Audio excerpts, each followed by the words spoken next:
Hello everyone, how are you all? Hope you all are good. और आप सभी को पता है कि एलएनआईपी का रिज़ल्ट आ चुका है। जिसने भी नहीं देखा है वो जाके एक बार चेक कर लें। आप अगर एलएनआईपी की वेबसाइट पे जाएंगे, मैंने लिंक दे रखा है एमपी ऑनलाइन पे, जाके आप एक बार खोल लेंगे फॉर्म को।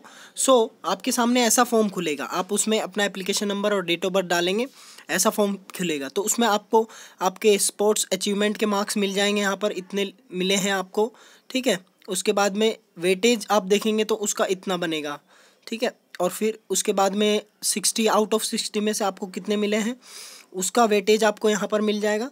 और मैक्सिमम आप कितने ऑब्टेन कर सकते थे इसमें 100, और आपने किए कितने 69। ये सपोज करो ये किसी का है, इसकी फिफ्थ रैंक आई है, ठीक है। तो ये फिफ्थ रैंक है, कॉमन रैंक फिफ्थ। अब इस रैंक में लोग बाग कंफ्यूज हो रहे हैं कि ये रैंक का मतलब क्या है, और ये एलिजिबल का मतलब क्या है, जेंडर कैटेगरी का मतलब क्या है, जनरल रैंक का मतलब क्या है, कॉमन रैंक का मतलब क्या है, कैटेगरी रैंक का मतलब क्या है।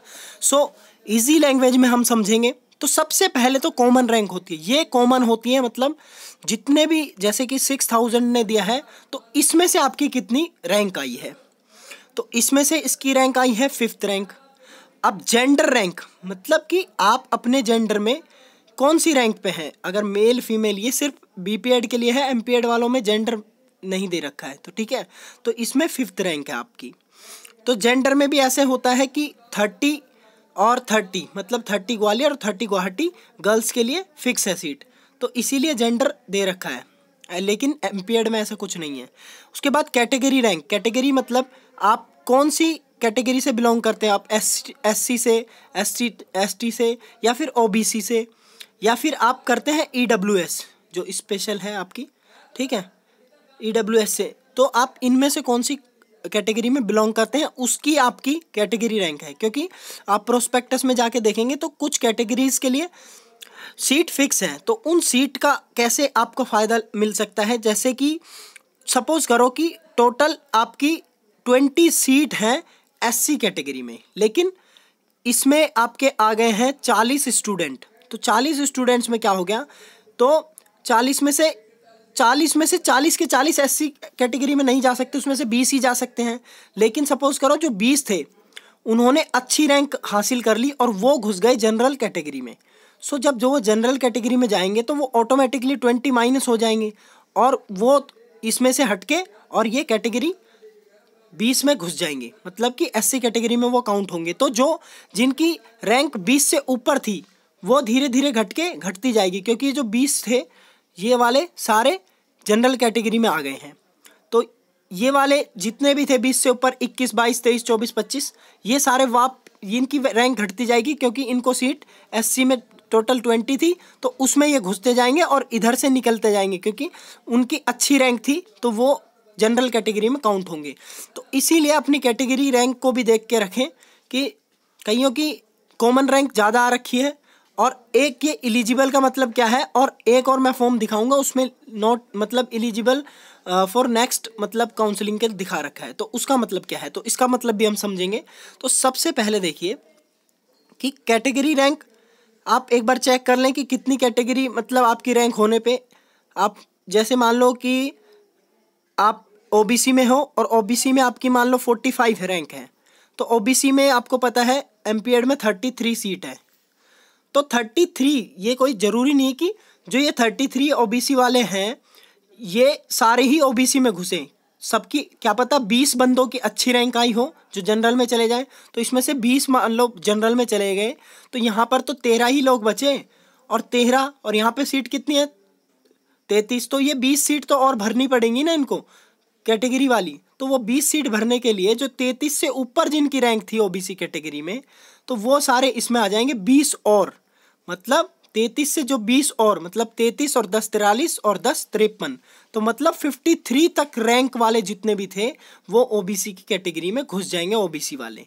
अब आप मेरे हिसाब से इसको समझ गए होंगे। ऐसे ही आप कोई दूसरी कैटेगरी का लगा लें, मान लो 20 सीट थी एससी के लिए, तो एससी वालों को क्या हो गया, और टोटल आ गए मान लो ये 20 टॉप ये चले गए आपके जनरल कैटेगरी में। तो जो 20 से लेके 40 तक की सीट थी, वो जिनकी 40 रैंक थी वो 40 रैंक तक भी इसमें घुस जाएंगे, ठीक है। तो वो उनको भी SC वालों को भी फ़ायदा मिल जाएगा। तो ये कैटेगरी का है, ये अलग ही इनका हिसाब है। और बाकी काउंसलिंग का मैं बता दूँगा काउंसलिंग कैसे करनी। अभी ये समझते हैं एलिजिबल का मतलब क्या है और नॉट एलिजिबल का मतलब क्या है। ये एलिजिबल लिखा है, इट डजेंट मीन कि आपका एडमिशन हो गया। एलिजिबल का मतलब है आप काउंसलिंग के लिए एलिजिबल है। आप काउंसलिंग जब आपकी होगी तब आप उसमें काउंसलिंग करेंगे। उसमें काउंसलिंग में क्या होता है, आपको बस क्या है, सेंटर चॉइस करना पड़ता है। सेंटर आपका ग्वालियर है और एक सेंटर आपका है गुवाहाटी। तो आप दोनों में से कोई भी फिल करेंगे। फर्स्ट चॉइस दिखा रखा, फर्स्ट चॉइस आपने मान लो ग्वालियर फिल कर दिया, सेकंड चॉइस आपने गुवाहाटी फिल कर दिया। तो अब कॉलेज वाले आपकी रैंक के हिसाब से डिसाइड करेंगे आपको कौन सा देना है। अगर आपकी अच्छी रैंक हुई, जैसे ये 5th रैंक है, तो इसको ईजिली मिल जाएगा ग्वालियर, अगर ये भरना चाहें तो। ठीक है, तो ये इनको ग्वालियर मिल जाएगी। और अगर इनकी रैंक थोड़ी ज़्यादा होती तो मान लो इन्होंने ग्वालियर पहला प्रेफरेंस भी दिया होता ग्वालियर, तो इनको ग्वालियर नहीं मिलता, इनको गुवाहाटी ही मिलता। ठीक है, क्योंकि इनकी रैंक कम थी। तो ये थोड़ा काउंसलिंग का मतलब ये है, ऑनलाइन काउंसलिंग होगी आपकी, सब कुछ ऑनलाइन होगा अभी। ठीक है, अब मैं बता दूंगा काउंसलिंग कैसे करनी है, MPED वालों को कैसे करनी है, BPED वालों को कैसे करनी है और किन किन चीज़ों का ध्यान रखना है, ये सब मैं बता दूंगा। अब एक और मैं फोटो दिखाता हूँ आपको। तो मैं भी आप सभी का क्वेश्चंस का आंसर नहीं दे पा रहा था। यहाँ पर मुझे 20 से भी ज़्यादा मैसेज एक झटके में आ गए और मैं एक का रिप्लाई करता हूँ तो दूसरा वाला मैसेज करता है, दूसरे वाले करता हूँ तो तीसरा वाला मैसेज करता है, एक का रिप्लाई करके वो फिर दूसरा रिप्लाई करता है। तो देखिए सभी का रिप्लाई मैंने ऑलमोस्ट दिया है। और अभी मैं आपको एक इमेज दिखाता हूँ, उससे बताता हूँ आपको फिर। अब ये देखिए कुछ इनमें ऐसा दे रखा होगा कि कॉमन रैंक की देखिए दे रखी है, कैटेगरी रैंक दे रखी है 0, क्योंकि ये जनरल कैटेगरी से बिलोंग करते हैं तो यहाँ पर 0 है। तो इसका मतलब कि आपको बस ये कॉमन रैंक देखनी है। अब यहाँ पर लिखा है वेटिंग फॉर नेक्स्ट काउंसलिंग। तब वेटिंग फॉर नेक्स्ट काउंसलिंग का मतलब क्या है, तो इसको समझने के लिए सबसे पहले मैं बता देता हूँ कि वेटिंग फॉर नेक्स्ट काउंसलिंग मतलब है कि जब ये काउंसलिंग कंप्लीट हो जाएगी, फर्स्ट काउंसलिंग जो अभी कंप्लीट होने वाली है, जो भी डेट आएगी उसमें फर्स्ट काउंसलिंग में सभी काउंसलिंग कंप्लीट कर लेंगे, उसके बाद एक और बार काउंसलिंग का फेज़ खुलेगा, उसमें आप एलिजिबल हैं। अब इनकी कॉमन रैंक है 197। ठीक है, तो इनके बहुत ही कम चांसेस हैं सिलेक्शन के, इसीलिए यहाँ पर वेटिंग फॉर नेक्स्ट काउंसलिंग लिखा हुआ है। देखिए सभी के उसमें लिख देते हैं, तो वेटिंग फॉर जिसकी 600 भी रैंक है ना, उसमें भी इन्होंने लिख रखा है वेटिंग फॉर नेक्स्ट काउंसलिंग। ऐसे ये नहीं है कि आपको नेक्स्ट काउंसलिंग में मिल जाएगा मौका। देखिए बहुत ज़्यादा परसेंटेज लेते हैं ये LNIP वाले, मतलब काउंसलिंग के लिए सभी को। तो इसीलिए देखिए आप अपनी रैंक को देखें और उसमें सीट देखें टोटल कि कितनी आपकी सीट है, ग्वालियर में कितनी है, गुवाहाटी में कितनी है, फिर उस हिसाब से आप अंदाज़ा लगा सकते हैं। और बाकी आप काउंसलिंग के लिए भी देख सकते हैं, वेटिंग फॉर नेक्स्ट काउंसलिंग है तो इसका मतलब आप नेक्स्ट टाइम आप ट्राई करके देख सकते हैं काउंसलिंग में अगली बार। ठीक है, सभी के लिए ये एप्लीकेबल नहीं होगा, क्योंकि मान लो 100 सीटें हैं ग्वालियर में और 100 ही गुवाहाटी में है। ठीक है, तो टोटल हो गई 200 सीट, लेकिन किसी की मान लो 201 है मान लो, तो उसमें भी तो लिखा होगा वेटिंग फॉर नेक्स्ट काउंसलिंग। तो वो क्या करे भाई, उसको तो एकदम रिस्क लेना चाहिए ना, क्योंकि क्या पता एक बच्चा है कोई जो नहीं लेना चाह रहा है एडमिशन, तो उसका तो मिल जाएगा एडमिशन डायरेक्टली। सो मैं इसलिए कह रहा हूँ कि अपना रैंक अपने हिसाब से देखें कि मेरा हो सकता है या नहीं हो सकता है। अगर किसी की रैंक 500 से ज़्यादा ही है या फिर 300 से ऊपर है या फिर बहुत ही ज़्यादा है, तो उसका तो होने के चांसेस ही बहुत कम है।